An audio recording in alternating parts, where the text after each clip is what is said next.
اللهم صل وسلم وبارك. Bismillahirrahmanirrahim. Assalamualaikum warahmatullahi wabarakatuh.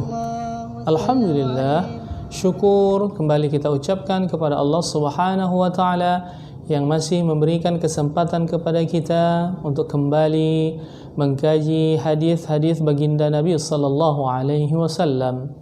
Hari ini kita bahas hadis yang ke-24 dari buku 40 hadis dari 40 kitab dalam Ihya Ulumuddin.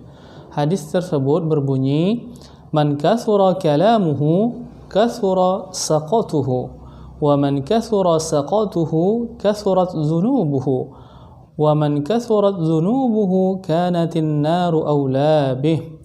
Siapa yang banyak bicaranya, niscaya banyak kesalahannya, dan siapa yang banyak kesalahannya, niscaya banyak dosanya, dan siapa yang banyak dosanya, niscaya neraka lebih utama baginya. Hadis ini diriwayatkan oleh Abu Nuaim dalam Al-Hilyah, juga diriwayatkan oleh Abu Hatim bin Hibban dalam Rawdah Al-Uqala, juga diriwayatkan oleh Al-Baihaqi dalam Syu'abul Iman dan At-Tabrani dalam Al-Awsat. Imam Al-Ghazali menyebutkan hadis ini di dalam kitab Bahaya-Bahaya Lidah. Nah, lidah itu sebenarnya termasuk kenikmatan Allah yang halus lagi ganjil. Kenapa? Karena dengan lidah kita bisa memperoleh dosa. Seperti apa? Kita berkata keji.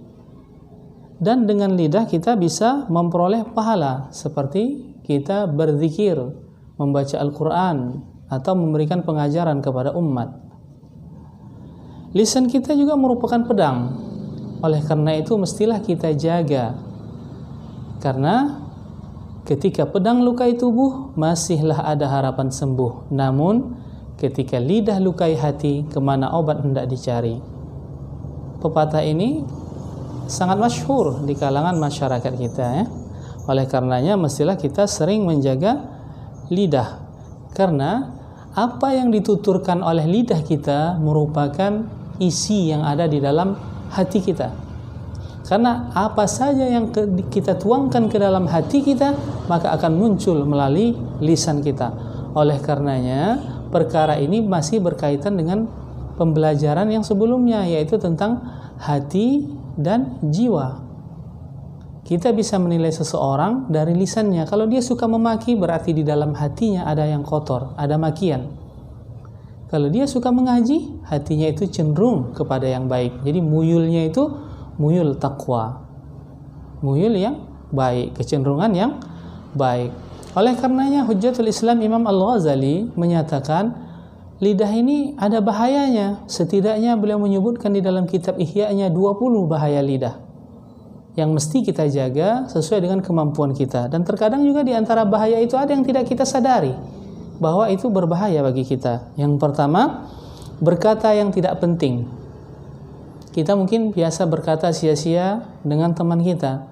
Ternyata di dalam syariat itu tidak penting, tidak perlu kita katakan. Lebih baik kita diam dan berzikir. Karena Rasulullah SAW ada bersabda, "Min husni islamil mar'i tarkuhu ma la ya'ni." Tanda dari Islam seseorang itu baik adalah meninggalkan yang tidak penting bagi dirinya. Kita tinggalkan hal-hal seperti itu. Hadis ini ada dinukil oleh Imam Nawawi di dalam kitabnya Hadis Arba'in. Yang kedua, pembicaraan yang berlebihan. Ini juga tidak baik. Kita berbual-bual, bercanda, berbicara dengan teman terlalu berlebih-lebihan. Nah, kalau sekedarnya saja boleh. Nah, itu juga bahaya dari lidah. Yang ketiga, berbicara panjang lebar tentang sesuatu yang batil atau tentang maksiat. Atau kalau perempuan membicarakan tentang laki-laki, laki-laki membicarakan tentang perempuan, hal-hal yang berkaitan dengan perempuan. Nah, itu tidak baik. Itu juga bahaya dari lisan kita. Kemudian yang keempat, berbantahan dan perdebatan. Jadi kita mesti jaga lidah kita agar tidak terlalu berbantah-bantah dengan orang ataupun mendebat mereka dengan satu permasalahan. Walaupun mungkin kita benar, tapi sebaiknya kita tinggalkan perdebatan. Yang berikutnya, yang kelima, pertengkaran. Sebaiknya kita hindari pertengkaran karena dapat merusak hati kita. Apa yang kita ucapkan tadi kepada teman kita yang bertengkar bisa merusak hati kita dan merusak hubungan silaturahim dengannya. Berbicara seolah-olah ahli sastra, memaksakan bersajak-sajak. Nah, ini juga tidak baik. Kita berbicara padahal kita tidak ahlinya, dengan bersajak seolah-olah kita ahlinya, kita tunjukkan kemampuan kita di situ. Tidak ada gunanya. Kalau kita memang tidak bisa, tidak perlu bicara, biasa saja. Kemudian berkata keji, memaki, ini sudah jelas. Memaki, berkata keji, bagian dari bahasa kotor. Sembako, semua bahasa kotor, hendaknya kita hindari. Kemudian mengutuk atau melaknat. Nah, karena terlalu marah dengan seseorang, kita kutuk atau kita laknat, itu tidaklah baik. Jadi jangan sampai kita melaknat atau mengutuk. Kemudian nyanyian atau syair yang haram. Nah, bernyanyi dengan syair yang haram tidak boleh. Pada bab-bab sebelumnya sudah kita bahas bahwa ada dari syair itu dibolehkan berdasarkan riwayat hadis dari Imam Bukhari, bahwa dalam syair itu ada hikmah. Seperti syair tentang pelajaran nahwu, sharaf, atau tentang syair pelajaran fikih, pelajaran tauhid dan sebagainya. Dibolehkan untuk hal-hal kebaikan. Namun syair yang bentuknya haram tidak diperbolehkan. Kemudian bergurau boleh, bercanda, karena baginda Nabi SAW pernah juga bercanda, tapi bercanda yang jujur. Karena bergurau itu syaratnya tidak boleh berdusta dan jangan berlebihan di dalam bergurau, karena terkadang awalnya kita bergurau, pada akhirnya sakit hati, bertengkar. Yang ke-11, mengejek dan menertawakan. Nah, jangan kita mengejek orang atau menertawakan dengan tujuan mengejek. Itu juga bahaya dari lidah. Yang ke-12, menyiarkan rahasia. Ada mungkin seseorang mengamanahkan suatu rahasia kepada kita, kita beberkan kemana-mana rahasianya. Ini bahaya daripada lidah. Yang ke-13, janji dusta. Dia berjanji tapi dia berdusta. Ke-14, bicara dusta, sumpah palsu. Nah, jadi berbicara dusta, bersumpah dengan palsu. Namun terkadang ada dusta itu yang diperbolehkan saat kapan? Misalnya kita berdusta untuk mendamaikan dua orang yang bertengkar, atau untuk menyelamatkan nyawa orang. Itu pun kita lihat kondisinya, ya. Yang berikutnya, yang ke-15, mengumpat. Nah, mengumpat, menghibah. 16, mengadu domba, namimah. 17, perkataan lisan yang saling bermusuhan. Kita mempunyai musuh, nah kita bertengkar dengan musuh kita, saling bermusuhan. Ini tidak baik, perkataannya pasti menjelekkan saudaranya. Kemudian yang ke-18, memuji, tapi memuji yang berlebihan. Boleh kita memuji, tapi tidaklah sampai berlebihan. Kemudian yang ke-19, kesalahan dalam perkataan yang berkaitan dengan Allah, sifat-sifatnya ataupun urusan agama.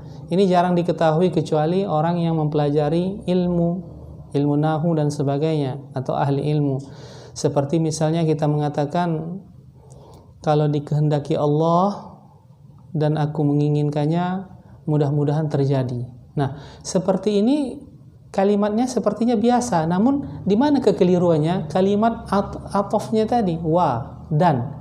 Semestinya kita mengatakan, kalau dikehendaki Allah, kemudian aku menginginkannya, maka bolehlah terjadi insyaallah. Nah, seperti itu. Jadi, kenapa salah? Karena kita seolah-olah menyamakan diri kita dengan Allah dengan kalimat wa atau dan. Sebaiknya kita lakukan summa. Kita katakan summa, kemudian. Itu menunjukkan diri kita di bawah derajatnya daripada Allah. Nah, seperti itu, ya. Kemudian yang terakhir, yang ke-20, pertanyaan orang awam tentang sifat-sifat Allah, khususnya tentang kalam. Apakah kalam itu qadim atau baharu? Padahal dia orang awam yang tidak mengerti hukum, tidak mengerti kaedah-kaedah di dalam usuluddin, baru belajar. Nah, tapi dia sudah menginginkan hal-hal yang tinggi atau pertanyaan-pertanyaan yang diperdebatkan di kalangan masa lalu, sehingga merusak akidah kita. Tidak baik, karena Imam Al-Ghazali menyatakan bahwa memperkuat akidah bukanlah dengan berdebat. Terkadang ada orang mengajukan pertanyaan untuk mendebat. Nah, seperti itu ya. Jadi baik tentang sifat Allah atau berkaitan dengan kalam Allah tidak boleh kita tanyakan kalau kita memang masih awam, kecuali kita memang ahlinya. Nah, dan kita yang ditanya tidak perlu kita jelaskan berlebihan, karena kalau kita jelaskan pun dia tidak mengerti. Kecuali yang bertanya itu ahli ilmu, di majelis ilmu boleh kita jelaskan. Inilah diantara 20 hal yang disebutkan oleh Imam Al-Ghazali dalam kitab Ihya Ulumuddin-nya, kita jelaskan secara ringkas. Nah, seandainya kita menjaga ini, maka pembicaraan kita insya Allah baik dan terhindarlah kita dari masuk kepada neraka. Semoga bermanfaat. Wallahu a'lam. Wassalamualaikum warahmatullahi wabarakatuh.